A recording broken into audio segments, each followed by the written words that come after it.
Well, this is officially my 5th month in Mexico. Um, Tomorrow I will officially have 1 month in Mexico City living here. And honestly, so far I really like Mexico City. I like that it has a lot of things to do. Um, you can go to the museums, you can go get some, look into some culture. You have a lot of different foods. It's actually very international. There are a lot of tourists here, and there's a lot. There's a lot of transportation. It's really easy to get around. Um, a lot of people warn me about the metros, but honestly, I think they're really fun to take. I find them fascinating, and also very efficient.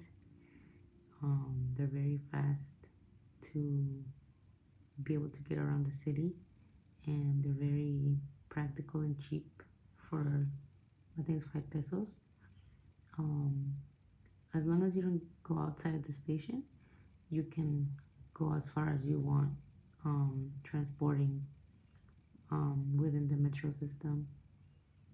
Um, but yeah, it's very fast, and also when there's traffic, you don't have to really worry about that because the metro and doesn't have any stop signs, and it has its own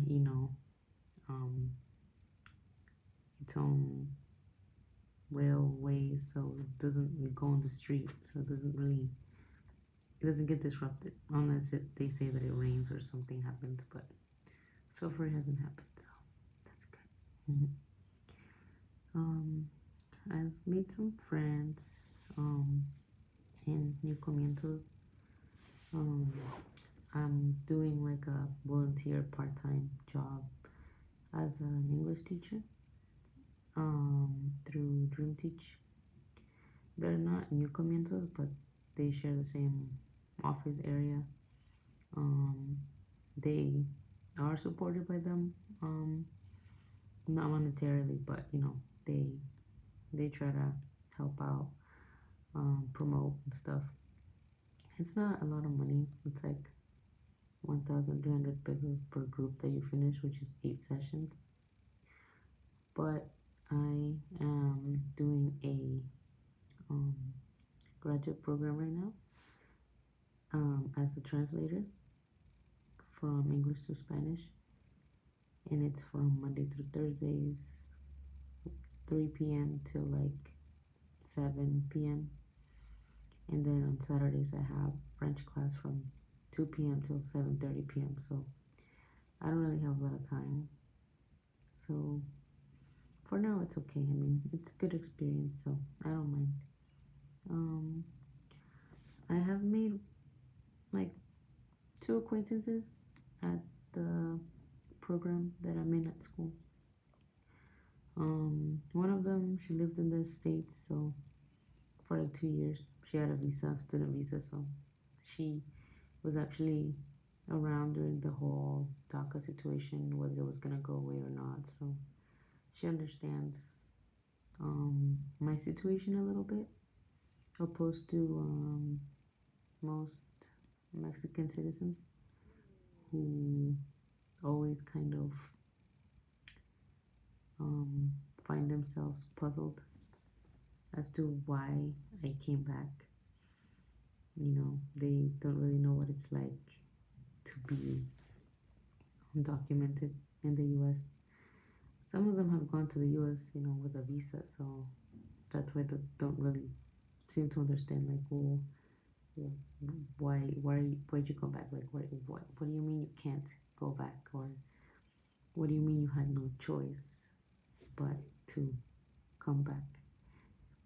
And then also, especially because of my Spanish, like, I can speak it, I can read it. Maybe not as good as they can, though, the reading part. They read really fast, and They have a lot of weird academic words that I've never seen before.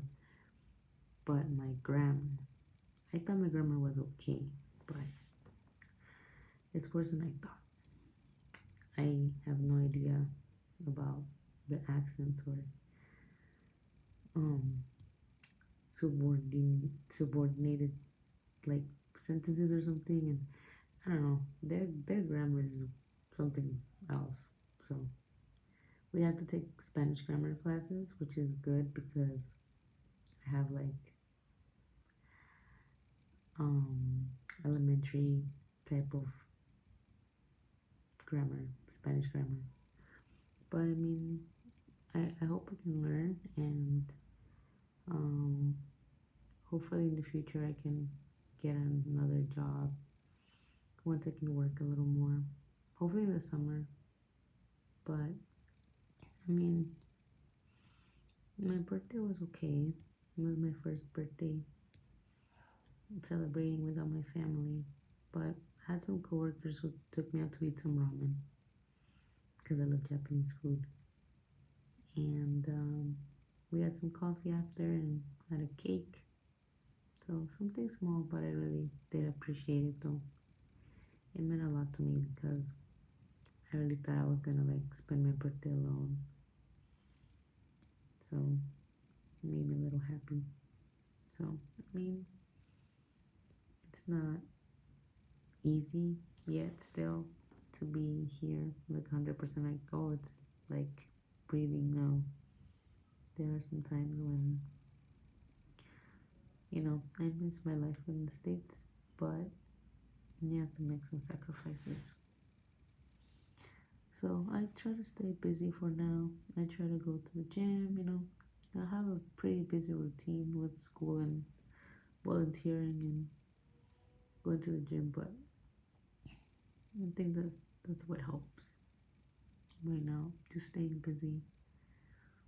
Um, yeah, culturally, I am still very much not like Mexicans here. I don't know, it's different. I don't know.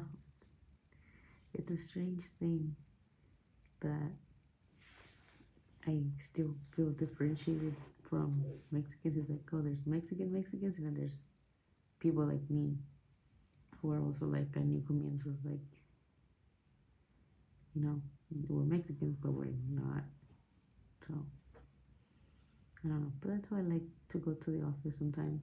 I think I just like that environment because it feels effortless to be there, opposed to like at school where I have to try to be, you know, more into the culture, I guess, or you know, the grammar, and I don't know, it's just strange. It's so strange, but you know, I'm trying to get the hang of things. But overall, I do like Mexico City, and I think that I'm moving forward with school and trying to integrate into, you know, a new life. But yeah, identity wise, culturally wise, it's you know, I don't know if I'll ever really be just like any other Mexican here. I'm not sure. You know, I am me, and I don't know if I really have to worry about changing. I don't know. Why should I? But we'll see. Okay. Well, that's all for this video for now.